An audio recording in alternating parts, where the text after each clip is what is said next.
नबी जो मौजज़ा लेकर के आता है वो अपनी कौम के दरमियान जिस चीज़ की ज़रूरत होती है, जिस चीज़ का माहौल होता है, वही लेकर के आता है।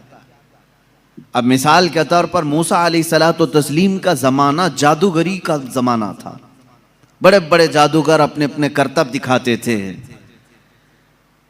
जिसको नज़रबंदी कह सकते हैं आप, या उसको आप मैजिक समझ लें। आज भी मैजिशियन है, वो सिर्फ नजरों का धोखा होता है। मैजिशियन को खुद मालूम होता है कि मैं कोई चीज बदल नहीं सकता। कुछ लोग तो नजर चुरा करके इतनी तेज काम करने के माहिर होते हैं कि वो चीज को बदलते भी नहीं। आस्तीनों में कबूतर रख करके खींच करके दिखा देना, या फिर पानी के गिलास में से फूल फेंक देना, ये नजरों का धोखा है, जिसको शौबदाबाजी कहते हैं। बाज़ाब्ता उसकी आज क्लासें भी चलती हैं, लोग सीखते भी हैं।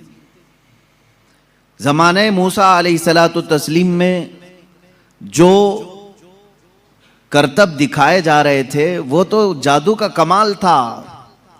ये वो ज़माना था जब लोग जादू करते थे और बहुत सारी चीज़ों को बदल करके दिखा देते थे। इसीलिए फिरौन ने मूसा अलैहिस्सलाम के मुकाबले के लिए जादूगरों को ही बुलाया था, इसका मुकाबला करो। और जादूगरों ने मूसा अलैहिस्सलाम के सामने जो चीज़ पेश की वो छोटी छोटी रस्सियों को ज़मीन पर फेंक कर सांप बना करके दिखाया। सब सांप बन करके ज़मीनों पर दौड़ रहे थे। अल्लाह ताला ने मूसा अलैहिस्सलाम को उस ज़माने का जो मौजज़ा अता किया था वो आपका असा है। जब वो ज़मीन पर डालते तो अज़दहा सांप बन जाता था, फिर अगर उसे पकड़ लेते तो फिर लकड़ी हो जाता।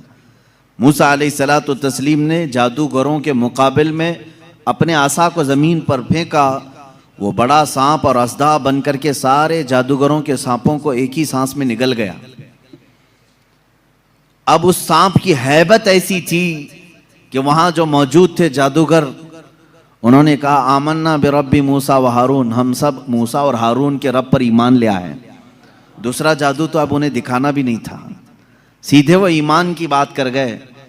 तो नबी जो है अपने मौजिज़े से सामने वालों का आजिज कर देता है। इसमें वाकई में आपने समझा कुछ? अगर ये आम लोगों के पास दिखाया जाता तो जाहिर सी बात है हम समझ लेते कि हाँ, आम आदमियों को इस तरह करके दिखाएंगे तो उनके जहनों पर हुकूमत तारी हो जाएगी। लेकिन मूसा अलैहिस्सलाम ने उन लोगों को आजिज किया था जो ऑलरेडी जादूगर थे, वो जानते थे चीज़ों को बदलना। तो वो आजिज कैसे हो गए? एक बार जिंदगी में मूसा अलैहिस्सलाम की लकड़ी को सांप बनते हुए देखकर वो अपनी पुरानी सारी चीजें छोड़कर ईमान लाने पर कैसे तैयार हो गए? उनको चाहिए था कि एक और दूसरा जादू ट्राई करते। मेरे अजीजों, मालूम यहाँ ये होता है कि जादू जो है वो नजरों का धोखा होता है। जो जादूगर रस्सियों को सांप बनाए थे उन्हें मालूम था कि यह हकीकत में रस्सी है। उस जादूगर को वो रस्सी ही दिखती थी, अवाम को सांप नजर आता था। जादूगर को वो चीज हकीकत में वही दिखती है जो होती है, लेकिन लोगों को बदल करके दिखती है। जादूगरों को ये मालूम होता है।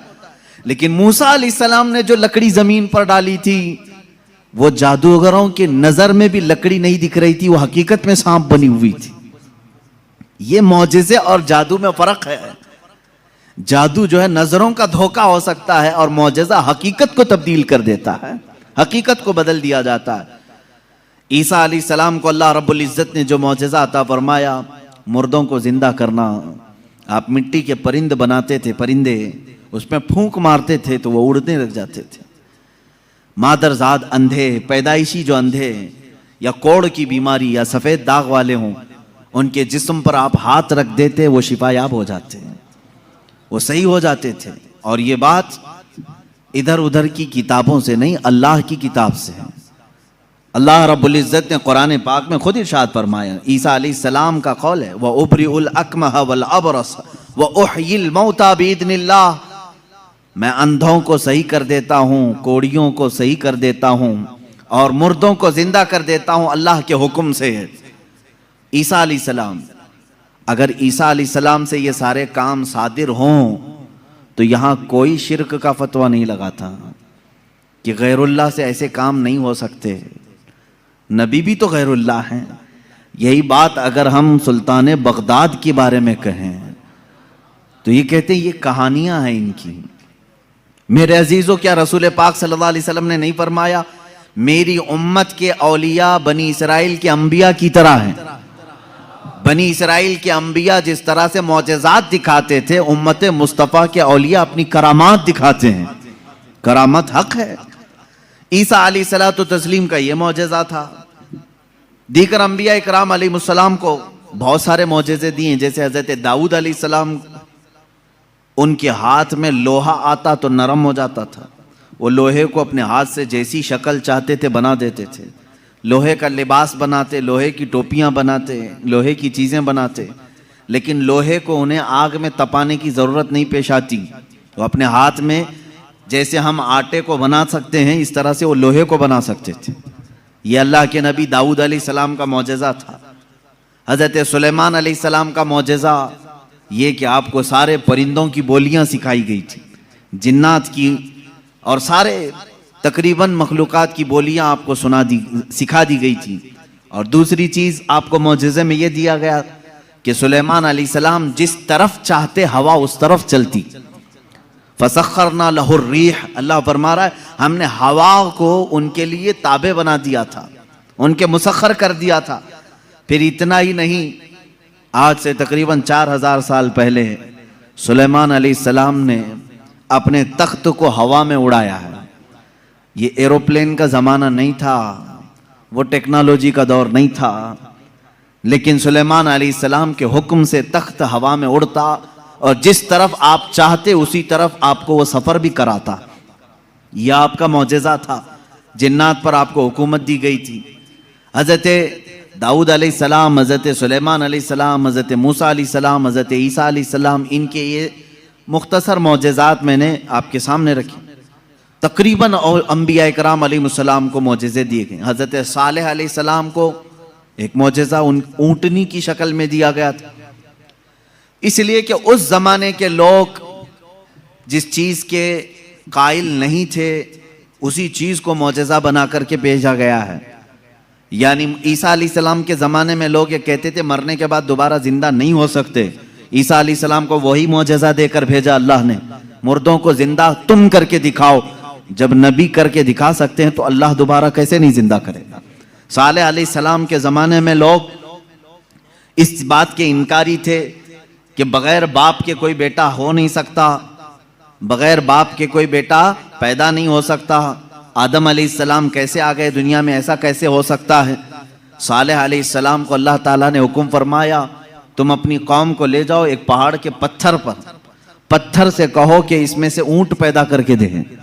हज़रत सालेह अलैहिस्सलाम ने उस पत्थर के पास खड़े होकर फरमाया तो पत्थर से एक ऊंटनी का बच्चा नमूदार हुआ। उस ऊंटनी का ना बाप है ना माँ है और अपनी बिरादरी से अपनी नस्ल से भी नहीं, बल्कि पत्थर एक जामिद चीज से ऊंट पैदा हुआ। उस ऊंटनी का जिक्र भी कुरान पाक में है। ये मौजज़े के तौर पर दिया गया था सालेह अलैहिस्सलातु तस्लीम को। अजीज़ा ने गिरामी वक़ार, उन अंबिया इकराम को उनके ज़मानों की जो ज़रूरियात थी, जो तकाज़े थे, वो मौजज़े दिए गए। और सैयदुल अंबिया मुहम्मदुर रसूलुल्लाह सल्लल्लाहु तआला अलैहि वसल्लम को उन तमाम अंबिया के जो मौजज़ात थे वो तन्हा हुजूर को अता किए गए। हुस्न यूसुफ दमे ईसा यदे बैज़ादारी, आंचे खूबा हमा दारंद तू तन्हा दारी। ए रसूल पाक, यूसुफ का हुस्न भी आपके पास है, ईसा का दम भी आपके पास है और मूसा का यदे बैज़ा भी आपके पास है। वो तमाम खूबियां जो रखते थे अंबिया, या रसूल अल्लाह, तन्हा आपकी ज़ात में अल्लाह ने वह जमा किया। इमाम इश्क़ व मोहब्बत ने फरमाया ज़ात हुई इंतखाब वस्फ हुए लाजवाब, ज़ात हुई इंतखाब वस्फ हुए लाजवाब, नाम हुआ मुस्तफ़ा तुम पे करोड़ों दुरूद। एक ज़ात है, हज़ारों वस्फ इसमें जमा किए अल्लाह ने, हज़ारों वस्फ जमा किए। अब मौजज़ात मैं शुरू करता हूँ, इसलिए कि हमारा वक्त बहुत तेज़ी से चलता है और वक्त की सुइयां हमें काटते हुए चली जाती हैं। अल्लाह हमारे वक्त में बरकत अता फरमाए। इस बात को मैं महसूस करता हूँ कि जब मीलाद मुस्तफ़ा हो, रसूल करीम सल्लल्लाहु ताला अलैहि वसल्लम के तज़किरे हों, आपको भी एहसास होता होगा, आपको भी एहसास होता होगा, मुझे खुद एहसास होता है। 1.5 घंटा 2 घंटा या जिस कदर भी यहाँ बैठे हैं, कब वक्त गुजर गया पता ही नहीं चला। महफिल ख़त्म होती है तो हम घड़ियाँ देखते हैं, क्या हम इतनी देर तक बैठे रहे? पहलू में दर्द भी नहीं हुआ, पीठ में कमर में कोई कसक भी नहीं आई, इसमें इतना लगाव कैसे रहा? अजीज़ा ने गिराम वक़ार, इससे बाज़ उलमा ने यह मसला अखज़ किया कि जब मोहब्बत करने वाला मुहिब अपने महबूब के तज़किरे में रहता है तो उसे वक्त का अंदाज़ा नहीं होता। इसीलिए लोगों ने कहा क़यामत का दिन अगरचे 50,000 साल का हो, अगरचे 50,000 साल का हो, लेकिन जो लिवाउल हम्द के नीचे आ गया वो मेरे मुस्तफ़ा की शान बयान कर रहा होगा। यहां तक कि क़यामत का ये 50,000 साल का जो एक दिन है, रिवायात में बताया गया है, आशिकाने मुस्तफ़ा को ऐसा लगेगा जैसे बिजली चमकी और खत्म हो गई। लोग कहते हैं क़यामत आई भी और चली भी गई।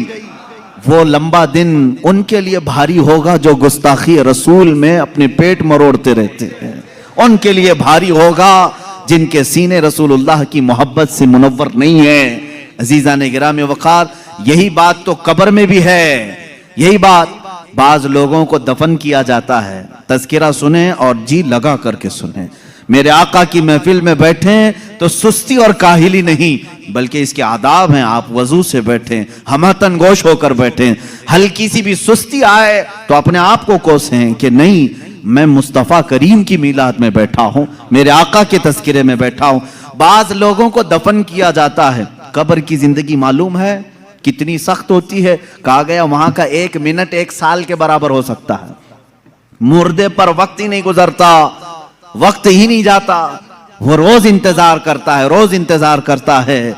लेकिन बाज मैयतें वो हैं जिन पर वक्त बहुत तेजी से गुजर जाता है। यहां तक कि कयामत का सूर फूंका जाता है, कब्रें खोली जाती हैं, लोगों को उठाया जाता है, तो बाज मुर्दे ये कह करके उठते हैं, बारे इलाहा इतनी जल्दी कयामत आ गई, कल ही तो मेरे घर वालों ने दफन किया था, आज मैं मैदान महशर में जमा हो गया। जबकि वो 500 साल सो चुके होंगे, 1000 साल सो चुके होंगे। फर्क क्यों? बाज मुर्दों पर वक्त नहीं बीतता, बाज लोगों पर वक्त तेजी से चला जाता है। वजह यह है कि जिसकी कब्र में जलवे मुस्तफ़ा नजर आ जाए, मेरे आका सल्लल्लाहु ताला अलैहि वसल्लम उसकी कब्र में आ जाएं और वो जलवे जहां आरा को देखने में मसरूफ हो, तो कयामत का सूर फूंक दिया जाएगा। वो उन्हीं जलवों में मस्त हो चुका होगा और उसे वक्त का एहसास नहीं होगा। ऐ अल्लाह हमें उस जमात में शामिल फरमा। अब हम मौजज़ाते मुस्तफ़ा सल्लल्लाहु ताला अलैहि वसल्लम की तरफ चलते हैं। अल्लाह के नबी सल्लल्लाहु ताला अलैहि वसल्लम को मेरे मौला ने जो मौजज़े दिए थे वो अलग अलग हैं, हिस्सी मौजज़े, मानवी मौजज़े। आप सल्लल्लाहु ताला अलैहि वसल्लम का सबसे बड़ा मौजज़ा क्या है, मैं उसको आखिर में अर्ज करता हूं। लेकिन एक बात याद रखें, हुजूर की पूरी जिंदगी मौजज़ा है, सब पूरी जिंदगी मौजज़ा है। आपके जो बयानात हैं वो हदीसें, वो मौजज़ा हैं। हुजूर पाक सल्लल्लाहु ताला अलैहि वसल्लम का चलना फिरना, उठना बैठना सब मौजज़े की शक्ल में है, इसलिए कि इस तरह की चीजें आम आदमी कर नहीं सकता। जो ये दावा करे कि मैं हुजूर के बराबर हो सकता हूं, मुआज़ल्लाह रब्बिल आलमीन, उसको आज हमारा बयान जरूर सुनना होगा। मौजज़ाते मुस्तफ़ा सल्लल्लाहु ताला, एक एक चीज हुजूर सल्लल्लाहु ताला अलैहि वसल्लम की जिंदगी पूरी कायनात को आज भी चैलेंज कर रही है, आजिज करके रखी है। तू कौन सी खेती से निकलकर बराबरी का दावा करता है? हुजूर अकरम सल्लल्लाहु ताला अलैहि वसल्लम की जात सुतूदा सिफात, अल्लाह के नबी सल्लल्लाहु ताला अलैहि वसल्लम के बचपन की बात लेते हैं। आज पैदा हुए, मीलाद मुक़द्दस है और जमाने रसूल सल्लल्लाहु ताला अलैहि वसल्लम में, यानी विलादत के ज़माने में मक्का का माहौल था कि बच्चे परवरिश के लिए दायाओं के पास दे दिए जाते थे। वजह यह थी कि बच्चा शहर की गहमा गहमी से दूर रहे, उसकी ज़ुबान महफूज रहे। देहात वालों की ज़ुबानें वहाँ अच्छी होती थी, अरबी, और शहर में होता यह था कि हर जगह के लोग मक्का में आते थे, मिक्स ना हो जाए। तो मक्का वाले ख़ास तौर पर अपने बच्चों की ज़ुबान की हिफाजत के लिए शुरू के चंद दिन किसी दाया के पास रखते थे। रसूल करीम सल्लल्लाहु ताला अलैहि वसल्लम जब पैदा हुए ये वही ज़माना है जब बनु साद कबीले की दाया औरतें, एक कबीला है जिस कबीले की सारी खवातीन बच्चों को पालती थीं और 2 साल के बाद ले जाती तो भारी मुआवजा मिलता था, उजरत मिलती थी, वो पैसों पर दूध पिलाती थीं। इसी एतबार से बनु साद कबीले की खवातीन मक्का में आई। उन्हीं खवातीन में एक हलीमा सादिया भी हैं। वो कहती हैं जब मक्का पहुँचे मेरी ऊँटनी लंगड़ी थी, जिसकी वजह से मैं ताखीर से पहुँची। सारी औरतें मक्का में जो नौमौलूद बच्चे थे सबके पास गईं और उनसे भावताव किया, मुआवजा तय किया और बच्चे ले ली। हज़रत हलीमा सादिया कहती हैं मैं ताखीर से पहुँची, तकरीबन बच्चे जा चुके थे, एक बच्चा बाकी था, वो आमिना का दुर्रे यतीम था। मैं वहाँ आई, मैंने देखा और उसके बाद पूछा कौन है इस बच्चे का सरपरस्त। कहा बच्चे की विलादत से 6 माह पहले ही इसके वालिद का विसाल हो चुका है। हलीमा कहती है मैं छोड़कर बाहर चली आई।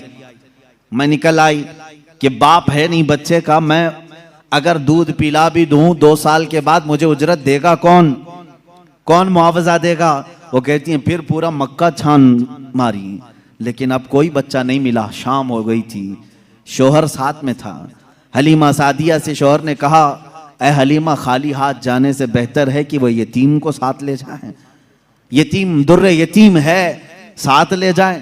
हलीमा सादिया कहती है मैं दोबारा वापस आमिना के घर आई।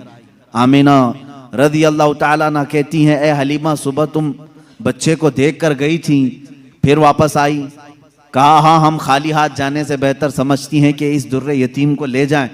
हज़रत आमिना ने कहा ले जाना चाहे तो ले जाओ, लेकिन तुम्हारी उम्मीदों के मुताबिक हम मुआवजा नहीं दे सकेंगे, तुम्हारी उम्मीदों के मुताबिक हम उजरत नहीं दे सकेंगे। आमिना ने कहा, हलीमा सादिया ने कहा ठीक है, अब खाली हाथ न जाने का हमने अहद किया है, बच्चे को ले लेते हैं। हलीमा सादिया उस वक्त तक बच्चे को अपने गोद उठाई नहीं थी, सिर्फ देख करके गई थी। गोद में जब लिया, हलीमा सादिया कहती हैं मेरे पेशानी से लेकर तलवों तक ठंडक पहुंच गई थी। पहली मर्तबा गोद में लिया, उसके बाद उसके शोहर हलीमा सादिया के साथ वो बाहर आई। कहती हैं कि मेरी सारी साथियाँ, मेरी सहेलियाँ जो बनु साद कबीले की खवातीन थीं वो जा चुकी थीं और सारे सफ़र पर थीं। मेरी ऊँटनी लंगड़ी और फिर ताखीर भी अलग। मैं बच्चे को लेकर के उसी लंगड़ी ऊँटनी पर बैठी। अल्लाह अकबर, ये पहला मौजज़ा मेरे आका का है। ऊँटनी जो लंगड़ी थी बिल्कुल सेहत याब हुई और इतनी तेज़ दौड़ने लगी, इतनी तेज़। हलीमा सादिया कहती हैं बनु साद कबीले में सबसे पहले मैं हाजिर हुई। मेरा बच्चा जिसको मैं लेकर आई थी अब्दुल्लाह का दुर्रे यतीम, सबसे पहले बनु साद में हाजिर हुई। और काफ़ी देर के बाद दूसरी सहेलियां हमारी बच्चों को ले आई। उन्होंने आते ही हमसे पूछा हलीमा तेरी ऊँटनी तो लंगड़ी थी, तेरी ऊँटनी कमज़ोर और लागर थी, तू पीछे रह गई थी, इतनी तेज कैसे आ गई। हलीमा सादिया कहती हैं हाँ, ऊँटनी मेरी लंगड़ी थी लेकिन सवार बहुत ही आला था। जैसे ही ये बच्चा इस ऊँटनी पर सवार हुआ, न जाने इसमें ताकत कहाँ से आई, सबसे पहले मैं हाजिर हुई। सारी औरतों ने महसूस किया ये एक मौजज़ा नहीं, बनु साद जो कबीला है वो आज भी है ताइफ के करीब, आज भी वो कबीला है हलीमा सादिया का कबीला जिसको बनु साद कहते हैं। उस कबीले वालों का बयान है कि ये रात ऐसी थी, पूरे बनु साद कबीले की बकरियों के दूध से थन भर चुके थे, सारे कबीले वालों की बकरियों के थन दूध से भर चुके थे। हलीमा सादिया कहती हैं जब मैं बच्चे को घर में ले आई तो अजीब सी राहतें और बरकतें और हवाएं चलने लगी। लोगों ने महसूस किया आज तक बनु साद कबीले में ऐसी खुशगवार हवाएं आई नहीं थी, लेकिन लोगों ने बाद में ये महसूस किया यह हलीमा सादिया के घर जो बच्चा आया है उसी की बरकतें हैं। एक के बाद दीगरे लोगों ने मौजज़े देखे भी। हलीमा सादिया की जो बेटी हैं शैमा, जो हुजूर सल्लल्लाहु अलैहि वसल्लम की दूध शरीक बहन है, हुजूर की दूध शरीक बहन है, वो कहती हैं मैं मोहम्मद सल्लल्लाहु ताला अलैहि वसल्लम को गोद में लेकर रात में बैठती थी। 1 साल के नहीं थे, 9 माह के थे जब मैं गोद में लेकर बैठती थी। तारीक रातें हों या उजाली रातें हों, खुले आसमान के नीचे मैं आकर बैठती। मोहम्मद अरबी सल्लल्लाहु अलैहि वसल्लम की परवरिश में हलीमा का घराना लगा है कहती हैं हम मालदार नहीं थे, खेल खिलौने वाली चीजें हमारे घर नहीं होती थी, लेकिन शैमा कहती हैं जब मोहम्मद मेरी गोद में होते, रात को 14वीं का चांद चमक रहा होता और मोहम्मद सल्लल्लाहु अलैहि वसल्लम गोद से उंगली को यूं उठाते, चांद इधर चला जाता, कभी चांद इधर जाता, गोद में उंगली जिस तरफ करते वो चांद उधर ही झुक जाता था। आला हजरत इमाम इश्क व मोहब्बत फाजिल बरेलवी रदी अल्लाह ताला अन्हु यूं फरमाते हैं, चांद झुक जाता उधर, उंगली उठाते महद में, क्या ही चलता था इशारों पर खिलौना नूर का, क्या ही चलता था इशारों पर खिलौना नूर का। सुबह तैबा में हुई बटता है बाड़ा नूर का, सदका लेने नूर का आया है तारा नूर का। अजीजा ने गिरामी, खिलौना बना है कौन? जिससे पूरी दुनिया आज तक खेल ना सकी, वो मोहम्मद अरबी सल्लल्लाहु अलैहि वसल्लम का खिलौना बना है। ये मेरे आका सल्लल्लाहु अलैहि वसल्लम के मौजज़ात, गोद के मौजज़ात हैं, गोद के मौजज़ात हैं। अब मैं यहां पर एक बात ये बताना चाहता हूं, उन लोगों के जहन को मैं साफ करना चाहता हूं जो लोग ये कहते हैं हुजूर सल्लल्लाहु ताला अलैहि वसल्लम 40 साल के बाद नबी बनाए गए, 40 साल के बाद नबी बनाए गए। बहुत सारे लोगों ने किताबों में भी लिख दिया। मेरे अजीज, बात को समझा करो, नबी बनाए गए ये जुमला तवज्जो, और हमारा अकीदा ये है 40 साल के बाद हुजूर ने अपने नबी होने का ऐलान फरमाया। नबी बनाए गए अलग चीज है, वो नबी कब बनाए गए थे ये खुद रसूल पाक से पूछो, आप कब नबी बनाए गए थे? इनकी किताबों से न पूछेंगे, हम हुजूर से पूछते हैं। मेरे आका फरमाते हैं, कुन्तु नबिय्यन व आदम बैनल माई व तीन, मैं तो उस वक्त भी नबी था जब आदम को पानी और मिट्टी में गूंधा जा रहा था। आदम अलैहिस्सलाम के खमीर को गूंधा जा रहा था, उस वक्त भी मैं नबी था। ये अल्लाह के हबीब सल्लल्लाहु अलैहि वसल्लम ने फरमाया। और ये लोग कहते हैं 40 साल के बाद नबी बनाए गए। अच्छा चलो ठीक है, इस हदीस को अगर नहीं मानते, मौजज़ा कब दिया जाता है? मौजज़ा कब दिया जाता है? जब नबी अपनी नबूवत को जाहिर कर दे, उसे लोगों को कायल करना रहता है, ईमान की तरफ बुलाना होता है, अपनी हक्कानियत की दलील पेश करनी होती है, तब नबी मौजज़ा दिखाएगा। यहां मोहम्मद अरबी सल्लल्लाहु अलैहि वसल्लम गोद में जो मौजज़े दिखा रहे हैं, हलीमा सादिया के घर जो मौजज़े दिखाए जा रहे हैं, तुम्हारे कौल के एतबार से 40 साल के बाद नबी हुए थे ना, तो मौजज़े तो 40 साल बाद दिखना चाहिए। हलीमा सादिया की गोद में जो मौजज़े दिख रहे हैं, इससे पता चलता है वो पैदाइशी नबी थे। ऐलान का हुक्म 40 साल के बाद अल्लाह ने दिया। वो नबी नबूवत लेकर के दुनिया में आए। अजीजा ने गिरामी, ये मौजज़ात की इब्तिदा हलीमा सादिया के घर से हुई, और उसके बाद एक दो नहीं कई मौजज़े। हलीमा सादिया रज़ियल्लाहु ताला अन्हा की बेटी शैमा कहती हैं, 2 साल की उम्र से पहले ही हुजूर पाक सल्लल्लाहु ताला अलैहि वसल्लम आम इंसानों की तरह बड़े नहीं हुए हैं। 9 महीने की उम्र में तो आप तीर चलाते थे, और बराबर निशाने पर, और कभी आपने हकला करके बात नहीं की, जैसे बच्चे तुतला कर हकला कर बात करते हैं। अल्लाह के हबीब सल्लल्लाहु अलैहि वसल्लम ने जब गुफ्तगू फरमाई, निहायत फसीह अरबी में गुफ्तगू फरमाई। फरमाती हैं कि एक भी ऐसा टूटा हुआ जुमला मोहम्मद से हमने सुना नहीं। यह हजरत हलीमा सादिया फरमाती। अजीजा ने गिरामी, शैमा कहती हैं 1.5 साल की उम्र में मेरे साथ मोहम्मद सल्लल्लाहु अलैहि वसल्लम बकरियां चराने के लिए आ जाते थे, बकरियां चराने के लिए आते थे। वो कहती हैं जब बकरियां चराने के लिए मोहम्मद सल्लल्लाहु अलैहि वसल्लम जाते थे, जंगल में या सहरा में जहां पर भी मामला, वो कहती हैं मैं एक आध बकरी को लेकर जाती, लेकिन मोहम्मद सल्लल्लाहु अलैहि वसल्लम के साथ सारी बकरियां होती। फर्क ये था कि मैं धूप में चरा रही होती, लेकिन हमेशा मोहम्मद सल्लल्लाहु अलैहि वसल्लम पर बादल का एक टुकड़ा साया बना रहता था, हमेशा छांव रहती थी। कभी धूप बराए रास्त उनके रुखसारों को नहीं मारती, उनके रुखसारों पर नहीं पड़ती। यह हज़रत शैमा कहती हैं, हलीमा सादिया की बेटी कहती है एक दिन ऐसा हुआ, मोहम्मद अरबी सल्लल्लाहु ताला अलैहि वसल्लम 1.5 साल या 2 साल की उम्र के आसपास हैं। अचानक 2 लोग आए और उनको कोई पहचानता नहीं था। मोहम्मद अरबी सल्लल्लाहु ताला अलैहि वसल्लम को उन्होंने एक दरख्त के नीचे लिटाया और उनका सीना चाक कर दिया हुजूर पाक सल्लल्लाहु अलैहि वसल्लम का। वो घबराई हुई भागती हुई अपनी माँ के पास आई। 2 साल की उम्र थी जब मेरे आका सल्लल्लाहु अलैहि वसल्लम की। हलीमा सादिया की बेटी या बेटा जो हुजूर के दूध शरीक थे, वो दौड़ते हुए माँ के पास आए और कहा, अजीब एक बात हमने देखी मोहम्मद सल्लल्लाहु अलैहि वसल्लम के साथ कि कोई अनहोनी दो शख्सियात आई, उन्होंने गिराया है और सीना चाक कर दिया है। अल्लाह ना करे कि मोहम्मद के साथ कुछ बुरा ना हो जाए। वो घबराए हुए थे। हजरत हलीमा कहती है, मैं दौड़ती हुई उस मकाम पर पहुंची, जाकर के देखा दरख्त के साए में वो आराम कर रहे थे, कोई लोग नहीं थे, कोई शख्सियात नहीं थी। हलीमा सादिया ने देखा वाकई सीने के ऊपर कुछ निशानात नजर आ रहे थे। उठाया और पूछा कि क्या बात है। मोहम्मद अरबी सल्लल्लाहु अलैहि वसल्लम ने फरमाया, अल्लाह के दो फरिश्ते आए थे, उन्होंने मेरा सीना खोला और दिल निकाला, जन्नत से लाए हुए तश्त में जो ईमान और हिकमत से भरा हुआ था, मेरे दिल को उसमें रखा और उसके बाद फिर मेरे सीने पर रखा और फिर बंद कर दिया और वो चले गए। इसलिए कि बचपन में आने वाली आम इंसानों की खसलतें इस नूरे खुदा महबूब खुदा के दिल में कभी ना आए। उन्होंने सारे वसवसों को मेरे पाक कर दिया। ये 2 साल की उम्र में शक्के सदर का मौजज़ा इसको कहते हैं। क्या कहते हैं? शक्के सदर, सीना फट जाने वाला ये जो मौजज़ा है। हुजूर पाक सल्लल्लाहु अलैहि वसल्लम की जिंदगी पाक में 4 मरतबा इस तरह से हुआ।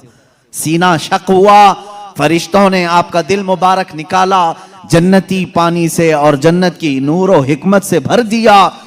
मेरे अजीजों, फिर मैं सवाल करता हूं, तुम तो कहते हो 40 साल बाद नबी हुए, फिर ये मौजज़ा 2 साल की उम्र में कैसे पेश आया? मौजज़ा नबूवत के बाद मिलना चाहिए। नबी होने वाला अपनी नबूवत की दलील के लिए लोगों के सामने मौजज़ा पेश करता है। ये तो मैंने बचपन के वो हालात बताए। मेरे आका सल्लल्लाहु ताला अलैहि वसल्लम के इन हालात को देखकर हलीमा सादिया घबरा गई और फिर वापस वो मक्का लेकर के आई। अल्लाह के हबीब सल्लल्लाहु ताला अलैहि वसल्लम हज़रत आमिना के घर रहे।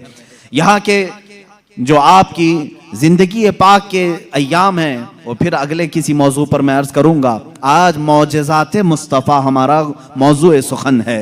अल्लाह के नबी सल्लल्लाहु ताला अलैहि वसल्लम के कमालात और मौजज़ात बयान से बाहर हैं, बयान से बाहर हैं। किस चीज में आपने मौजज़ा नहीं दिखाया? दरख्तों में हो, पत्थरों में हो, जानवरों में हो, परिंदों में हो, मुर्दों में हो, आसमान के तारों, चांद, सूरज में हो, किस चीज में मौजज़े मेरे आका के नहीं है? हर चीज में। और रिस्क में वुसअत और बरकत के इतने मौजज़े हैं कि पूरी किताब उस पर लिखी गई। रिस्क में बरकत और वुसअत, अल्लाह के नबी सल्लल्लाहु ताला अलैहि वसल्लम ने जिस चीज को तनाउल फरमाया और किसी को दे दिया वो खत्म ही नहीं होती। यह मौजज़ा एक बार नहीं कई बार पेश आया, कई बार पेश आया।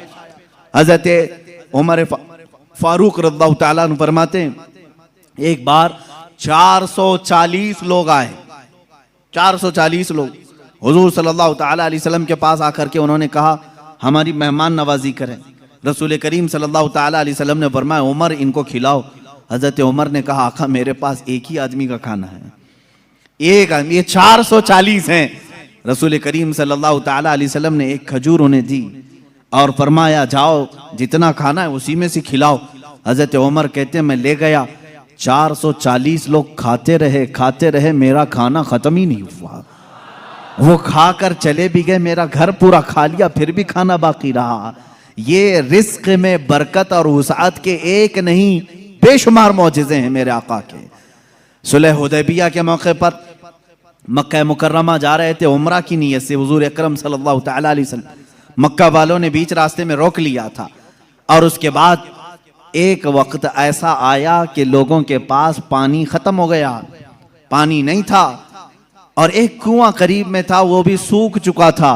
वो कुआं आज भी मक्का में मौजूद है, हमने उसकी जियारत की है। आप इन सऊदियों ने 4 साल पहले शायद एक कंपनी को ठेके में दे दिया और उस कंपनी के अंडर अब वो कुआं है, अभी उसे ख़त्म नहीं किया गया। तकरीबन 14 सदियों पुराना कुआं आज भी मौजूद है। वो सूखा हुआ, बिल्कुल सूख चुका था। हुजूर पाक सल्लल्लाहु ताला अलैहि वसल्लम ने कुल्ली फरमाई और कहा उस कुएं में डाल दो। सहाबा कहते हैं हमने उस कुएं में पानी डाल दिया, थोड़ा सा कुल्ली का पानी था, कुआं लबालब भर गया। पानी से इतना भरा कि जितने लोग थे सबों ने उस कुएं से पानी पिया भी, वजू भी किया, जिसे गुस्ल की हाजत थी गुस्ल किया, अपने जानवरों को भी पिलाया। एक सहाबी से पूछा गया, आप लोग कितने थे उस वक्त? वो कहते हम 1400 लोग थे, लेकिन मेरा यकीन है कि अगर 1 लाख होते तो भी पानी कम ना पड़ता। और उसके बाद वो कुआं कभी सूखा नहीं, आज भी पानी उसमें मौजूद है। और एक कुआं बीरे शिफा जिसको कहते हैं, उसके मुतालिक मैंने ये सुना है कि वो निहायत ही खारी पानी, कड़वा पानी जानवर भी नहीं पीते थे। अल्लाह के नबी सल्लल्लाहु तआला अलैहि वसल्लम बदर से वापसी के मौके पर उसमें अपना लुआब पाक डाला, वो पानी आज भी मीठा है, आज भी मीठा है। इन सऊदियों ने उसमें सीमेंट भर दिया, डामर डाल दिया, तारकोल डाला, केमिकल डाला, उनके एतबार से ये शिर्क है। ये सब सुन्नी लोग आते हैं तबर्रुक समझ करके इस पानी को निकालते हैं, इसकी कोई असल नहीं, इसकी कोई सनद नहीं, इसका कोई सबूत नहीं।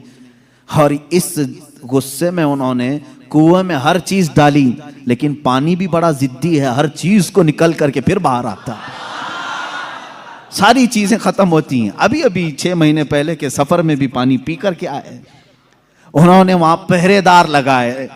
आज भी पता नहीं बुग़्ज़ किस बात का है, बुग़्ज़ किस चीज का है। तुम्हें सिनेमा थिएटरों से तकलीफ नहीं हुई, बीरे शिफा से इतनी तकलीफ? तुम्हें बीच खोलने में शर्म और हया नहीं आई? मुस्तफ़ा करीम सल्लल्लाहु तआला अलैहि वसल्लम के उशाक और मोहब्बत करने वाले अगर तारीख की किसी चीज को दिल और जान से यकीन के साथ अमल करते हैं और उन्हें शिफा भी मिलती है, तो इनके पेट में दर्द क्यों होता है? हैरत की बात है अजीज़ा ने गिरामी वकार। एक बात, एक फार्मूला तो मुझे समझ में आता है, हर आदमी अपने बड़ों की रविश पर चलता है, हर आदमी अपने आकाओं को जरूर खुश करता है। अल्हम्दुलिल्लाह हम उन तबर्रुकात पर मर मिटते हैं, जान देते हैं, इसलिए कि हमारे आकाओं का तबर्रुक है। और ये हर उस चीज को मिटाने की कोशिश करते हैं, इसलिए कि ये भी अपने आकाओं की नस्ल में से हैं। यहूदी हमेशा चाहते थे कि नाम मुस्तफ़ा मिटा दिया जाए, हमेशा चाहते थे, तौरात में खुरच खुरच करके नाम निकाले इन्होंने। लेकिन आला हज़रत फाजिल बरेलवी रज़ियल्लाहु तआला अन्हु ने ये फरमाया, तू घटाए से किसी के न घटा है न घटे, जब बढ़ाए तुझे अल्लाह ताला तेरा, मिट गए मिटते हैं मिट जाएंगे आदा तेरे, न मिटा है न मिटेगा कभी चर्चा तेरा। हुजूर पाक सल्लल्लाहु ताला अलैहि वसल्लम की कोई चीज तुम तारीख से नहीं मिटा सकोगे। बहरहाल रिज्क में बरकत और उसात के बेशुमार मौजज़ात हैं। एक बार तो कमाल की बात है, मकाम ज़ोरा पर हुजूर पाक सल्लल्लाहु ताला अलैहि वसल्लम तशरीफ फरमाए। यहाँ सहाबा कहते हैं हमारे पास पानी फिर खत्म हो गया, पानी कुछ भी नहीं था, ना कुआं करीब में था, कुआं था तो कुल्ली फरमाई, कुएं का पानी बाहर आया। हजरत मूसा अलैहिस्सलाम का मौजज़ा याद होगा आपको, आपने लकड़ी से पत्थर पर मारा, एक मर्तबा 12 चश्मे बाहर निकले। कुरान पाक में है, कुरान ने फरमाया फनफजरत मिन हुस्नता अशरत आइना, 12 चश्मे पानी के निकले थे। और इसलिए कि उनकी उम्मत में 12 कबीले थे, 12 कबीलों के लिए 12 चश्मे निकल गए। किस चीज से मूसा अलैहिस्सलाम ने मारा? अपने असा से। किस पे मारा? पत्थर पे। पत्थर से 12 चश्मे निकले। मुस्तफ़ा करीम सल्लल्लाहु ताला अलैहि वसल्लम सफर में, सहाबा तशरीफ लाए, शिकायत की पानी की। अल्लाह अल्लाह, मैं यहाँ पर अकीदे पर कुर्बान जाऊं सहाबा के, उनसे क्यों नहीं कहते पानी बरसाना, पानी देना अल्लाह का काम है। वो सहाबा हुजूर के पास बार बार क्यों आ जाते थे? खाना नहीं है तो हुजूर के पास, पानी नहीं है तो हुजूर के पास, बीमारी है तो हुजूर के पास। इसलिए कि उन्हीं सहाबा का अकीदा बरेली के इमाम ने लिया है, जिनका कहना था शाफियो नाफी हो तुम, वाफियो काफी हो तुम, दर्द को कर दो दवा, तुम पे करोड़ों दुरूद, आंख अता कीजिए उसमें जिया दीजिए, जलवा करीब आ गया तुम पे करोड़ों दुरूद। वो मांगने के लिए आते थे मेरे आका सल्लल्लाहु अलैहि वसल्लम की बारगाह में, और जिन्होंने कहा रसूलुल्लाह से मांगना हराम है, माज़अल्लाह रब्बिल आलमीन, उनको अल्लाह ताला ने ऐसों का मोहताज बनाया, दर दर की ठोकरें खाते हुए आज भी जलील व खार है। इसीलिए मेरे इमाम ने कहा है, जो तेरे दर से यार फिरते हैं, दर बदर यूं ही खार फिरते हैं, दर बदर यूं ही खार फिरते हैं। हमें फख्र है इस बात पर, हम मोहताज हैं तो मदीने के ताजदार के रसूल करीम सल्लल्लाहु ताला अलैहि वसल्लम से मांगेंगे। इसलिए मांगते हैं कि रब है मोती ये है कासिम, रिस्क उसका है खिलाते ये हैं, रिस्क उसका है खिलाते ये हैं। हम खालिक समझकर, हम रसूलुल्लाह को राज़िक समझकर नहीं जा रहे हैं, बल्कि वो रज़्ज़ाक़े हकीकी के नायब हैं। इसीलिए आला हज़रत फाजिल बरेलवी ने फरमाया है कि रब है मोती ये है कासिम, रिस्क उसका है खिलाते ये हैं। बखुदा खुदा का यही है दर, नहीं और कोई मफर मखर, जो वहां से हो यहीं आके हो, जो यहां नहीं तो वहां नहीं। यह आला हज़रत ने फरमाया। बहरहाल रसूल करीम सल्लल्लाहु ताला अलैहि वसल्लम के पास अब सहाबा आए पानी की शिकायत लेकर के। पानी यहाँ पर भी नहीं है। हुजूर पाक सल्लल्लाहु अलैहि वसल्लम ने फरमाया कुआं भी करीब नहीं, तालाब भी करीब नहीं, पत्थर भी करीब नहीं।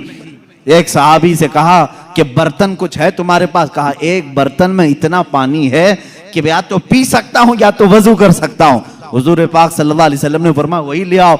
बर्तन को करीब रखा और अपना दस्ते मुबारक उसमें रखा। सहाबा फरमाते हैं हर उंगली पाक से पानी के चश्मे जारी थे, जैसे फव्वारे निकलते हैं, फाउंटेन जिस तरह होते हैं। हुजूर पाक सल्लल्लाहु ताला अलैहि वसल्लम की उंगलियों से चश्मे निकलने लगे। फिर इमाम अहले सुन्नत फाजिल बरेलवी फरमाते हैं उंगलियां हैं फैज पर, टूटे हैं प्यासे झूम कर। उंगलियां हैं फैज पर, टूटे हैं प्यासे झूम कर। नदियां पंजाब रहमत की हैं जारी। वाह वाह, पंजाब रहमत की। पंजाब रहमत का मतलब पंजाब जो हमारा है इसको इसीलिए पंजाब कहते हैं, 5 नदियां हैं वहां पर। मेरे आका सल्लल्लाहु ताला अलैहि वसल्लम के सिर्फ दस्ते मुकद्दसा में रहमत के पंजाब थे। 5 उंगलियों से 5 चश्मे निकले। और उस वक्त सहाबा फरमाते हैं हम तकरीबन 300 लोगों ने उससे वजू भी किया, पानी भी पिया, जानवरों को भी पिलाया। किस पानी से? उंगलियों से निकले हुए पानी। अब मैं पूछता हूं मेरे अजीजों, ये है मौजिज़ा जिसको खर्क़े आदत कहते हैं, जो अकल में ना आए, अकल में ना आए। हाँ एक बात तो समझ में आती, मूसा अलैहिस्सलाम ने लकड़ी मारी थी पत्थर पर और पत्थर से 12 चश्मे निकले। मौजिज़ा वो भी था, लेकिन हमने दुनिया में बहुत सारे फॉल्स देखे हैं जो पत्थरों से ही निकलते हैं। नहीं देखे आपने? पहाड़ों से पानी का निकलना आम सी बात है, लेकिन नूरे मुस्तफा मोहम्मद अरबी सल्लल्लाहु अलैहि वसल्लम का मौजिज़ा तो ये है, दुनिया ने आज तक ना सुना होगा ना देखा होगा। पत्थरों से निकलने वाला पानी तो देखा है, उंगलियों से निकलने वाला पानी सिर्फ ताजदार मदीना के यहाँ है। ये मेरे आका सल्लल्लाहु अलैहि वसल्लम का मौजिज़ा, कमाल का मौजिज़ा था। ये खाने पीने के मामलात में 1-2 नहीं, बहुत से मौजिज़ात हैं। फिर आगे बढ़ो, जंगे खंदक के मौके पर खंदक खोदी जा रही थी। वाकया ऐसा था, मेरे इन 12 रोज़ा उन्वानात में एक उन्वान है इंशाअल्लाह, हुजूर सल्लल्लाहु ताला अलैहि वसल्लम के सारे गज़वात, हुजूर की जंगी हिकमतें क्या थीं, इंशाअल्लाह उल अज़ीज़ उसमें अर्ज़ करूँगा। खंदक एक जंग हुई है, उसका नाम ही ग़ज़वा खंदक इसलिए कि मदीने के अतराफ में एक बहुत बड़ी खंदक खोदी गई थी, एक खाई खोदी गई थी। वजह यह थी कि दुश्मन पूरी की पूरी फौज लेकर मदीने में दाखिल ना हो, इसलिए कि जब दुश्मन फौज लेकर अपने शहर में आएंगे, शहर में तहस नहस करेंगे, बर्बादी करेंगे। बाहर ही निपट लिया जाए तो घर तो महफूज रहेंगे। जंग होगी, कुछ तो नुकसान होगा कि नहीं होगा। जैसे देख नहीं, इराक तबाह हो गया, शाम तबाह हो गया। यही जंग अगर अमेरिका में होती तो क्या वो बचा होता? जहां जंग होती वहां के घर उजड़ जाते। मदीना तैयबा से बाहर जंग के लिए खंदक खोदी गई। अब ये खंदक खोदने में काफी दिन लग गए। सहाबा उस जमाने में भूखे प्यासे फाका कशी में खंदक खोदते रहे। ऐसे नहीं कि सिर्फ सहाबा ने खोदा, अल्लाह के नबी सल्लल्लाहु ताला अलैहि वसल्लम ने खुद भी अपने हाथ से खंदक खोदी है। एक बार सहाबा फरमाते हैं बड़ा पत्थर आ गया, किसी से नहीं टूटता था, हिलता भी नहीं था। उस वक्त रसूल करीम सल्लल्लाहु अलैहि वसल्लम को उन्होंने खबर दी। अल्लाह के हबीब सल्लल्लाहु ताला अलैहि वसल्लम तशरीफ लाए। मेरे अजीजों, मेरे आका का एक मौजज़ा ये भी था, जितने सहाबा थे उनके पास जितनी ताकत थी, सबसे ज्यादा ताकत मेरे मुस्तफ़ा के पास भी थी। हुजूर पाक सल्लल्लाहु ताला अलैहि वसल्लम ने अपने जमाने के नामवर पहलवान अबू दुजाना या कुछ और नाम है मैं भूल रहा हूं, हुजूर सल्लल्लाहु ताला अलैहि वसल्लम ने उसके साथ कुश्ती लड़ी, जिसको पूरे अरब ने कभी नहीं पछाड़ा था। 3 मरतबा हुजूर पाक ने उसको पीठ लगा दिया था। हुजूर अकरम सल्लल्लाहु ताला अलैहि वसल्लम अपने हाथ में कुदाल लेकर के उस पत्थर को निकालने आए। एक उस पर मारी जरब, चिंगारी उछली और रोशनी आई। अल्लाह के हबीब सल्लल्लाहु अलैहि वसल्लम ने फरमाया अल्हम्दुलिल्लाह। दूसरी मारी, फिर कहा अल्हम्दुलिल्लाह। तीसरी मर्तबा वो पत्थर टूटकर टुकड़े हो गया, निकल गया। सहाबा ने पूछा कि हुजूर हर आपने पत्थर पर जब भी कुदाल मारी चिंगारी निकली, आपने जुबान से कुछ कहा जब पहली मर्तबा मैंने कुदाल मारी मैंने देखा ईरान फतह हो चुका है। कुदाल यहां मदीने में मारी जा रही है और खबर ईरान के फतह होने की दी जा रही है। दूसरी कुदाल मारी, हुजूर पाक सल्लल्लाहु तआला अलैहि वसल्लम ने फरमाया यमन फतह हो चुका है। बाज़ रिवायात में अलग अलग मुल्कों के नाम मुझे मिले, बहरैन के महल्लात को फतह होते हुए मैंने देखा। हुजूर अकरम सल्लल्लाहु तआला अलैहि वसल्लम ने 3 ज़रबों में उस पत्थर को ख़त्म कर दिया और उसी वक्त ईरान के, मुल्क रोम के और बहरैन के फतह होने की बशारतें दी। यहाँ तक एक हदीस में है कुस्तुनतुनिया, इस्तांबुल के फतह होने की खबर दी, जो हुजूर पाक सल्लल्लाहु तआला अलैहि वसल्लम के विसाल के 800 साल के बाद फतह हुआ और अल्हम्दुलिल्लाह इस्लाम के ज़ेरे नगी आया। जहां जहां की खबरें हुजूर ने दी थी सब मुल्क फतह हुए, आज भी वो दायरा इस्लाम में है।